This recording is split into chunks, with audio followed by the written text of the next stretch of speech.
Simple is that, हर एक company का एक शेयर, एक अमाउंट वेयर करता है जिसमें वो अपने आप को तौलता है। अब सोच के देखो, कंपनी, लोग आईपीओ में लिस्टिंग की बात कर रहे हैं, आपको क्या लगता है ये नया है? सर के माइंड में पहले से था, बट करने की बारी अब आई। समझ रहे हो? अब जब दूसरों को लाएंगे तो कंपनी खुद नहीं सोच रही लिस्ट में होने की। सोच के देखो एक बार, 100 को लिस्ट में लाने की बात करेंगे, अपने आप को नहीं कराएंगे। तो समझ लो सर, साथ साथ दोनों काम हो रहा है। हम दूसरे को रिटिमिस बता रहे हैं, अपन नहीं कर रहे क्या? दूसरे को नवरत्ना बना रहे हैं, अपन नहीं कर रहे हैं। तो सर जो अपने लिए कर रहे होंगे ना, वो आगे प्रोडक्ट ले लेके जा रहे हैं। तो ये होते ई सॉप्स, हिस्सेदारी देना। आगे नेक्स्ट देखते हैं। ये वीडियो मॉडल आपने रिटिमिस में सुना होगा, कई बार विमल जी हमारे साथ थे तो उन्होंने इसको बताया है रिटिमिस के सेशन में, अगर आप जाते हो। इससे क्या होता है, जो ईसॉप्स वाला जो हम देख लेते हैं, इससे क्या होता है ना, इंसान जो होता है एक मोटिवेट फील करता है, यार मैं उस लायक हूं, मुझे ये समझा गया, मुझे मिला इनकैश करने का मौका, कभी भी रहेंगे तो भाई कुछ मिल सकता है, ऐसा जो भी इस तरह से बात होती है। तो इंसान क्या होता है, लग कर, मन लगाकर और आपके साथ बना रहता है। ठीक है, आगे मार्केट बैरियर्स, वीडियो के बाद वीडियो का देख लेते हैं। ब्रिंग लॉन्ग टर्म क्या है, कॉम्पिटिटिव एडवांटेज। अगर आप लंबे समय के लिए एक कॉम्पिटिटिव एडवांटेज या फायदा लेना चाहते हो तो इस मॉडल को, इस फ्रेमवर्क को इस्तेमाल करना चाहिए, VRIO। अगला है मार्केट बैरियर्स। बैरियर्स मतलब आप समझते हो ना, बैरियर जो आ जाता है गाड़ी रोकने के लिए। तो ये ब्रिंग लॉन्ग टर्म, ये तो हो गया how to create barrier that inhibits customer from shifting, और शिफ्ट हो रहे हैं या स्विच हो रहे हैं। अब मार्केट के बैरियर क्या होते हैं वो समझो जरा। मेरे से सस्ता कोई और दे रहा है, मेरे से अच्छा कोई और दे रहा है। अब इसको समझ लो, आप बैरियर दो तरह के होते हैं। एक होता है कि कोई कस्टमर के लिए बैरियर मेरा प्रोडक्ट ही बना हुआ है, मेरे यहां ही बैरियर है, वो इन नहीं हो पा रहा, इनकमिंग नहीं हो पा रही। तो एक इनकमिंग बैरियर होता है, एक आउटगोइंग होता है। एक बैरियर ऐसा है कि यार मेरे कस्टमर सब उधर चल जाते हैं, ऐसा क्यों? और एक बैरियर ऐसा है जो आते मेरे पास नहीं है, बाहर ही रुक जाते, दूसरे से मेरे पास आना, दूसरे का कस्टमर मेरे पास आना और मेरे पास से कहीं और ना जाना, ये दोनों बैरियर मेरे लिए फायदेमंद है। तो ऐसे कैसे कर पाएंगे? वो इसके द्वारा कर पाएंगे, कुछ समझे? बैरियर पहली बात तो होने नहीं चाहिए, लेकिन कहते हैं, सुना होगा आपने, दाग अच्छे होते हैं, सुना है? वैसे ही बैरियर एक अच्छा भी है और एक खराब भी है। अब आपको देखना कौन सा बैरियर समझना है। मैंने क्या बताया, एक बैरियर वो है जो आपके कस्टमर को आपके पास आने से रोक रहा है, तो उसको कैसे ठीक कर लो कि वो इन हो जाए। ऐसा बैरियर नहीं होना चाहिए, और ऐसा बैरियर जरूर होना चाहिए जो आपके कस्टमर को जाने से रोक ले। इसलिए बोला था, दाग अच्छे भी होते हैं और नहीं भी होते हैं। अच्छे इसलिए होते हैं कि लड़के बच्चे जब खेलते हैं कूदते हैं तो भाई कुछ नया सीखते हैं, कपड़े गंदे हो जाते हैं। खराब इसलिए होते हैं, मम्मी पापा को जो भी वॉश कर रहे हैं उनको वॉश करने पड़ते हैं। ऐसे ही हमने बताया आपको, ये जो बैरियर है, स्विचिंग बैरियर को आपको समझना होगा कि मेरा जो कस्टमर है कहीं जा ना पाए, लेकिन आने के लिए सब कुछ ओपन रहे। कैसे हो पाएगा? जिस भी चीज का मेरा बिजनेस चल रहा है उसमें ऐसी क्या चीजें हैं जो मेरा कंपटीशन दे रहा है मुझसे कम में, तो वो चीजें सुधार कार्य करनी है, नहीं तो वो कस्टमर उधर चल जाएगा। सेम चीज, सेम क्वालिटी, कम पैसे, तो कस्टमर स्विच कर जाएगा। अब ऐसा क्या करना है कि सामने वाला जो नहीं दे पा रहा, जो मैं दूंगा, तो जिसके कारण मेरे पास आएगा। ऐसी चीजें मुझे करनी है। तो दोनों तरफ से आपका कस्टमर जो आया वो गया नहीं, और जो नहीं आ पा रहा था वो आ जाएगा, तो आपका सेल बढ़ेगा, सेल बढ़ेगा, वॉल्यूम बढ़ेगा, वॉल्यूम बढ़ेगा, इनकम बढ़ेगा, प्रॉफिट बढ़ेगा, कैश फ्लो बढ़ेगा, सब बढ़ेगा। तो ये मॉडल इसलिए होता है। क्रिएटिंग एंट्री बैरियर, देखो मार्केट के बैरियर थे, अब ये मैंने बताया था ना, ये एंट्री बैरियर आ गया, तुरंत बैरियर के बाद एंट्री बैरियर, यानी वही है जो आपके कस्टमर को आपके पास आने से रोक रहा है, वो एंट्री बैरियर है। उस बैरियर को ठीक करना है तो आपको मोनोपोली क्रिएट करना होगा। एग्जाम्पल ले लेते हैं मोनोपोली का। IRCTC का एंट्री बैरियर है ही नहीं। आप खुद सोचो, रेलवे की टिकट करानी है, किससे करा सकते हो? मोनोपोली समझ जाओगे। और कौन सा प्लेटफॉर्म है जिससे आप टिकट करा सकते हो IRCTC की, रेलवे की टिकट? बताओ, कोई बता सकता है? कोई नहीं है सर, लास्ट में IRCTC पे जाना ही पड़ता है।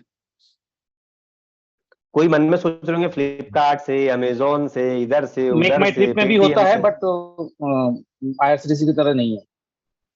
नहीं नहीं, लास्ट में मेक माई ट्रिप भी IRCTC करता पे ही है, जाना लेकिन पड़ता है। लास्ट में होगी कहां से? मेक माई ट्रिप कहां से करेगा? IRCTC के थ्रू। बस। अब मैं बोल रहा हूँ IRCTC नहीं कराना है, आपको नहीं करने देंगे, आईआरसीटी परमिशन नहीं देगा, तो रेलवे टिकट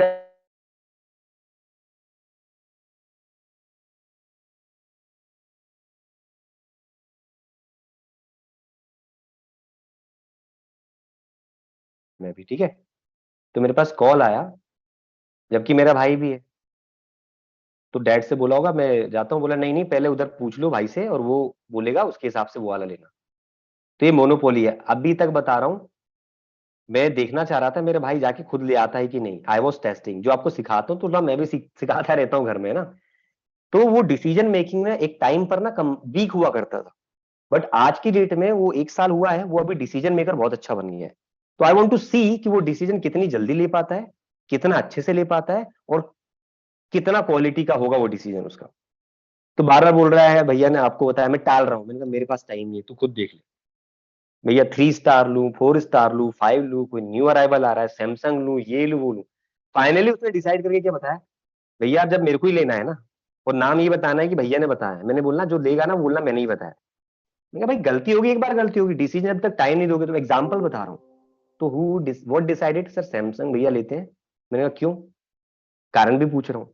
भैया इधर के कंप्रेसर में 10 साल की वारंटी है, उधर 20 साल दे रहा है, बहुत बढ़िया। मैंने कहा और क्या, बोला पीछे जो अपन ने लिया है ना पहले एलजी या ये सब, उसमें ना तार दिखते हैं, वो जो वायरिंग होती है वो काली कलर की, गैस जिससे पास होती है। बोला है सैमसंग में वो ढका हुआ मिलेगा, तो शिफ्टिंग करने में टकराएगा नहीं। मैंने कहा बहुत बढ़िया, जा खरीद ले। ओके, बाबा पूछेंगे तो बोलना मैंने ही बोला है। तो यहां पर क्या बताया आपको, एग्जाम्पल लेके गया डिसीजन मेकर के ऊपर, कि भाई आप जब कंपनी में एक डिसीजन ले लोगे और किसी पॉलिसी को बिल्ड कर दोगे, तो मोनोपोली बन जाएगी वहां, और आप उस कारण से रहोगे। अब आप देखोगे अमेजोन या दूसरा कोई भी आप प्लेटफॉर्म यूज करते हो, तो आईआरसीटीसी का चार्ज तो लगेगा ही लगेगा, लेकिन वो प्लेटफॉर्म अपना भी चार्ज लेगा। यानी जो लोग अगर यहां से करते हैं आईआरसीटीसी के ऐप के अलावा, तो उसको एक्स्ट्रा चार्ज देने पड़ते हैं apart from IRCTC payment. IRCTC जो बिल लेता है वो तो लेगा लेगा, 15 रुपए 17 रुपए जो भी लेता होगा, ये 20 रुपए 23 रुपए टैक्स जोड़कर वो ये लोग भी चार्ज करेंगे। ये एक प्लेटफॉर्म बना है और कुछ नहीं, जाना तो वहीं पड़ेगा। तो एंट्री बैरियर के बारे में आपने समझ लिया होगा,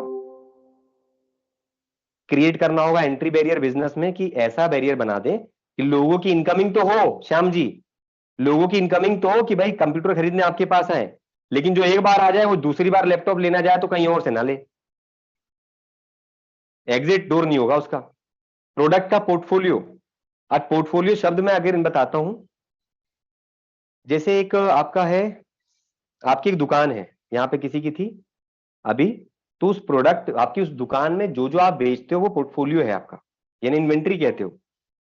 तो अगर मान लीजिए बाबा रामदेव जी कुछ प्रोडक्ट बेच रहे हैं, तो उनकी पूरी कंपनी में क्या क्या प्रोडक्ट्स हैं उसे एसक्यूयू भी बोलते हैं, और इधर प्रोडक्ट पोर्टफोलियो भी कह सकते हो। जैसे शेयर का एक अपना कहते हो ना पोर्टफोलियो बना है क्या, पोर्टफोलियो मतलब क्या होता है एक तरह से, कि आनंद जी कभी आप पैसे कमा रहे हो तो छोटा छोटा इन्वेस्टमेंट करते रहते हो। इन्वेस्टमेंट देखो, अब इस बातों को कैसे ले आ रहे हो, याद रखना जीवन में हर व्यक्ति इन्वेस्टमेंट करता है। कोई इक्विटी लेता है, कोई शेयर्स लेता है, कोई जमीन लेता है, कुछ लेता है। लेकिन आप शेयर का मतलब कुछ लोग आज की डेट में पता है गलत समझने लग गए, इंट्राडे ट्रेडिंग ट्रेडिंग, वो बात हम कर ही नहीं रहे। आपके पास 5,000 रुपए बचे, आपने कहीं पे इन्वेस्ट करके छोड़ रखा है, फिर 5,000 का भी बचे थे फिर लगा दिया आपने। तो वो छोटा छोटा इन्वेस्टमेंट होता है जो आपको काम आता है, जैसे आपका कभी पीएफ होता है, कभी कुछ और होता है ना, या आपकी सेविंग्स होती है। बिजनेसमैन भी क्या करता है, इन्वेस्टमेंट करता है। वो दिन रात थोड़ी ना आंखें गड़ाकर बैठा रहता है। लेकिन आजकल थोड़ा से लोग क्या हो रहे हैं, प्रभावित हो रहे हैं, इतनी रील्स आती हैं और जाकर अपना नुकसान करते हैं, उन नुकसान से लोगों का फायदा होता है। जो चीज नहीं आती उसमें ऐसे हाथ पैर नहीं डालना चाहिए, ठीक है ना। उसके बाद क्या है, क्रिटिकल सक्सेस फैक्टर। अब ये जो फ्रेमवर्क है, और प्रोडक्ट पोर्टफोलियो वाला जो था, प्रोडक्ट पोर्टफोलियो में डिसाइड वेदर टू ऐड और रिमूव प्रोडक्ट। मतलब आपको देखना होगा अगर आप 10 चीजें बेचते हो और 10 में से 5 ही चीजें बेचते हो और 5 चीजें बिकती ही नहीं है जहीर सर, फिर भी दुकान में रखी हुई है। अब आप यहां से पूछ लेते हैं, जहीर सर आपकी दुकान किस चीज की है ये, आवाज आ रही है, आपकी आवाज नहीं आ रही, कुछ आवाज आ रही है। हेलो अभी आ गई। काय की दुकान है आपकी? सर, जनरल स्टोर है सर। अच्छा मेरे को एक सवाल का जवाब दो, इसमें इस पूरी शेल्फ में ऐसा जी। कौन सा सामान है जो पिछले 3 महीने से हिला ही नहीं है? सर जैसे बच्चों के गिफ्ट वगैरह रहते हैं ज्यादा 3 दिन। महीने से नहीं हिले? जी सर। तो क्या हुआ, ये इनका जो सामान दिख रहा है इसे पोर्टफोलियो समझ लो। अब ये टाइम आ गया है कि इस पोर्टफोलियो में से किसको रिमूव करना है और किसको रखना है। जी सर। अच्छा, ज्यादा क्या बिकता है? सर कॉस्मेटिक आइटम बिकते हैं ज्यादा। तो आपको क्या ज्यादा रखना चाहिए कॉस्मेटिक आइटम ताकि आपका कैश फ्लो क्या हो, बना रहे बिकता सर। रहे, बना रहे, बिकता रहे। आप देखो बच्चों के खिलौने आपने इन्वॉल्व कर दिए, 3 महीने से आपने बोला हिले नहीं है, जी सर। लेकिन आपको एक बात अच्छे से पता है कि 3 महीने में जब भी हिलेगा तो इसमें मार्जिन मेरा अच्छा है। इस जी अवस्था के कारण, इस सोच के कारण आपने उसे रखा है, लेकिन ये नहीं समझ रहे जो बिकता है वो माल ज्यादा ऑप्शनेबल रहेगा, ज्यादा अच्छी क्रीम पाउडर काजल जो भी आता है आपका सामान जो भी होगा आपने रखा हुआ है, वो ज्यादा बिकेगा तो कैश फ्लो जल्दी हिलेगा, ज्यादा आएगा, मार्जिन भी बन जाएंगे। प्रोडक्ट कभी भी वो रखो जो जल्दी जल्दी निकल रहा है, और प्रोडक्ट वो भी रखो जो कम निकलता है, लेकिन अगर वो ज्यादा मात्रा में है तो हटाना पड़ेगा, मात्रा कम करनी पड़ेगी। अगर आपने थोड़ा रखा है तो कोई दिक्कत नहीं, क्योंकि बच्चों की कोई भी चीज में ना मार्जिन ज्यादा होता है, चाहे वो खिलौने हो, कपड़े हो या गिफ्ट आइटम हो। सर वो कि जो गिफ्ट गिफ्ट, आइटम है उसका कोई लाइफ नहीं है, तो इसलिए वो रख भी सकते हैं, कोई प्रॉब्लम हाँ नहीं है, हाँ, क्योंकि लाइफ खराब नहीं होगा सर। वही बात करता तो और भी आइटम निकलेंगे सर, गिफ्ट को छोड़कर और भी निकलेंगे। ठीक है ना, तो इसीलिए बता रहा हूं कि इस तरह से अपन समझ सकते हैं पोर्टफोलियो को क्या बोलना चाहते हैं, किसको मुझे रखना है, हटाना है। एग्जाम्पल, अब बाबा रामदेव जी ने जो बनाया, सुनने में आया था जीन्स भी बनाई है उन्होंने, ऑर्गेनिक जीन्स। पता नहीं कितना सच है झूठ मेरे को नहीं पता, मैंने वैसी वायरल न्यूज देखा था। तो मुझे नहीं लगता पतंजलि जिस चीज के लिए फेमस है उसको उस चीज में एंटर करना चाहिए। पतंजलि जो शब्द है ना, ये लाया गया था औषधि के बेस पर। उन्हें ऐसा कोई काम नहीं करना चाहिए जिसके कारण वो औषधि की मार्केट के अलावा कहीं कैप्चर करना चाह रहे हैं, इससे वो बिजनेस कोलैप्स हो सकता है, और ये हुआ भी है, इसीलिए विवादों में कंपनी आई है अभी, और भी बहुत सारी चीजें करने लग गए। भाई पहले औषधि वाली चीजें बना रहे थे, दवाई टाइप की, अब बोल रहे हैं भाई सरसों का तेल भी मैं ही बनाऊंगा, घी भी मैं ही बनाऊंगा, आंवले की कैंडी भी मैं ही बनाऊंगा। समझ रहे हो? अब जब जरूरत से ज्यादा करोगे तो क्या होगा, कंपनी का ब्रांड खराब होने लगता है, क्योंकि फिर उसमें मिक्सिंग शुरू होती है, फिर आपके अच्छे काम भी खराब होने लगते हैं। समझ गए? और आपको पता है अच्छे काम के ऊपर एक भी खराब काम ना भारी पड़ जाता है बहुत जम के। गलत डिसीजन अपने यहां ले लो, दूर क्यों जा रहे हो? कुछ लोगों ने किया था, भुगतना कितना खतरनाक पड़ा ना आईबीसी मॉडल को। जिनने कमाना था करोड़ों कमाए भाई, गए हैं अपना दूसरा काम कर रहे हैं। 4 दिन की चांदनी फिर अंधेरी रात, और जिन्होंने किया उनका नाम आ गया, उनके लिए तो अब यहां से अंधेरी रात है, बट बाकी में यहां पर है। तो बस ये चीज है सर, काम बढ़िया करो, पक्का करो, सदैव कोई भी नाम ले आप। क्रिटिकल सक्सेस फैक्टर, ये जो है अगर कोई कर लेता है इस फ्रेमवर्क को, तो उसे एक सही रास्ता मिल जाएगा, एक सही सेट ऑफ फोकस बनाने का, जिससे कि वो क्या करेगा, लीड कर सकता है सक्सेस करने के लिए, अपने ऑर्गेनाइजेशन को सक्सेस की तरफ ले जाने में। क्रिटिकल सक्सेस फैक्टर है सक्सेस लाने के लिए ये फ्रेमवर्क है, इसमें वैसे ही इंसाइटेड क्वेश्चन होंगे जो सफलता की तरफ ले जाएंगे। और लास्ट आज बता रहे हैं आपको मैं, लास्ट नहीं second last, business expansion with non consumer, ये मेरा फेवरेट है। इसको मैंने कहीं पर ट्रायल भी लिया हुआ है, एग्जाम्पल भी दिए हैं, और इसको मैंने एक टाइम पर ना ये पढ़ने से पहले ये देखा भी है करते हुए, तो आज रियलाइज होता है कि ये जो फ्रेमवर्क होता था, बस ये स्ट्रैटेजी को हमने किया हुआ है। जहां पर बिजनेस नहीं होता आपका, जहां पर आपका कोई नहीं है, वहां पर आप जाकर बिजनेस को खोलना चाह रहे हो, एक्सपेंड करना चाह रहे हो। देखो बिजनेस को एक्सपेंड करना अलग बात है, और जहां पर कोई जानता नहीं प्रोडक्ट आपको, और वहां पे अवेयरनेस नहीं है, वहां पे करना। एग्जाम्पल आपको बताता हूं मैं, आप में से कितने लोग होम क्रेडिट का नाम जानते हैं? होम क्रेडिट इंडिया फाइनेंस कितने लोग जानते हैं? नो अनम्यूट कीजिए। सर। नहीं सर। No sir. जानता हूँ सर मैं। एक, नहीं सुना है सर। सर मैं जानता हूँ सर। दो, चलो एक ने बताया। आप सुनो जरा क्या है, छोटा सा एग्जाम्पल दे रहा हूं। आज से काफी टाइम हो गया, मतलब 2010 2014, 2014 के आसपास एक कंपनी यहां पर आई रशिया से, जिसका नाम था होम क्रेडिट इंडिया। इनका खुद का इंडिया से बाहर बैंक है, एयर बैंक। तो मुझे ऑल ऑफ सडन मौका मिला वहां काम करने का। सो आई स्पेंड ऑलमोस्ट 6 ईयर। यहां से पहले मैं वहीं था। उस कंपनी का ये था मानना कि हम, रशियन कंपनी, रशियन पैसा अपने से ज्यादा है, ठीक है, यूरो चलता है, जो भी कह लो आप। तो वो यहां पर आए कि अपना पैसा इंडिया में लगाते हैं। कोई भी बड़ी कंपनी पैसा अगर लगाना चाहती है, इंडिया में लगाना चाहती, क्यों? क्योंकि यहाँ कंज्यूमर ज्यादा है। तो समझे, कंपनी या प्रोडक्ट वहीं चलेगा जहां कंज्यूम करने वाला उपभोक्ता होगा। जहां होगा ही नहीं वहां खोल के क्या करोगे? इसलिए सेमीकंडक्टर हो या आपके, वो कौन सी गाड़ी है जिसको लाना चाह रहे हैं यहाँ पर, वो जो मिसाइल बनाते, क्या नाम है उनका यार? श्याम जी बताएंगे। टेस्ला। टेस्ला है, और मालिक कौन है उनका? और मैं भी नाम नाम मिस क्या? कर गया। अच्छे से नाम आ रहा है, भूल गया। एलन, हाँ, एलन मस्क, ठीक है। तो जो एलन मस्क साहब है वो भी इंडिया में लाना चाह रहे हैं। जो भी रीजन है, कब आएगा नहीं आएगा देखा जाएगा, बट मैं ये कहना चाह रहा हूँ, वो कंपनी आई तो उन्होंने बोला अभी हम दिल्ली से ऑपरेट करते हैं। तो उन्होंने एक ब्रांच दिल्ली खोली। मैं दिल्ली गया, 2 महीना रहा वहां पे। फिर ऑल ऑफ सडन कंपनी के माइंड में आया कि अब हम क्या करते हैं, हमें कोई नहीं जानता, सब जानते हैं बजाज को। अब पूछो ना, बजाज फाइनेंस को जानते हो तो सब जाने, क्योंकि बजाज का एक छत्र राज्य चलता था। लोन और फाइनेंस करने का तो बजाज ही करेगा, यही चलता था, एक छत्र राज्य, मतलब कह लो उनका गढ़। अब होम क्रेडिट ऐसा मार्केट में घुसा कि उसने उसको खत्म कर दिया 4-3 सालों में। इतना ऑप्शन गिरा दिया, जिसका सिविल नहीं भी उसको भी लोन दे रहे हैं, उसका भी फोन फाइनेंस करा रहे हैं। अब इन्होंने क्या प्लान किया, बजट रखा 100 करोड़ का, कि we are going to invest 100 crore in India. और उसमें क्या हुआ, 10 टीम बनाई, और एक टीम में 8 लोग रहते थे। तो मैं भी किसी एक टीम का हिस्सा, 10 टीम नहीं 6 टीम थी। तो उन्होंने क्या बोला, दिल्ली में तो हमें लोग जानने लगे, फर्स्ट ब्रांच जहां तक हम 2 महीने 3 महीने थे। तो उन्होंने एक प्लान बनाया, इसे कहते थे क्या, ये इसी एग्जाम्पल को दे रहा हूं मैं। उन्होंने बताया कि जो लोग मेरे यहाँ हैं, जो लोगों को काम पता है और लोग भी इधर जानते हैं, तो आप लोगों की मैं एक टीम संगठित कर देता हूं। एक ट्रेनिंग से, एक इंटरव्यू से, एक मार्केटिंग से, एक सेल्स से, ऐसा करके, या 2-3 सेल्स से। तो उनकी टीम को हम क्या करेंगे, हम उसको भेजेंगे एक नई लोकेशन पर 3 महीने कम से कम। और जब अधिक से अधिक क्या समय रहेगा, जब तक वो प्रोजेक्ट खत्म नहीं होगा तब तक तुम्हें वहीं रहना। समझ गए? ये फ्रेमवर्क से रिलेटेड है। तो भाई जहां भेजेंगे वहां कस्टमर होम क्रेडिट को नहीं जानता, और वहां पर अपन को अपना झंडा गाड़ के आना है। झंडा गाड़ना मतलब वहां पे सब जान जाए। यानी बिजनेसमैन की समझ लो तरीके से, कि अगर मान लो जहीर साहब को एक शॉप खोलनी कहीं और, तो फ्रेंचाइजी किसी चीज की भी हो सकती है।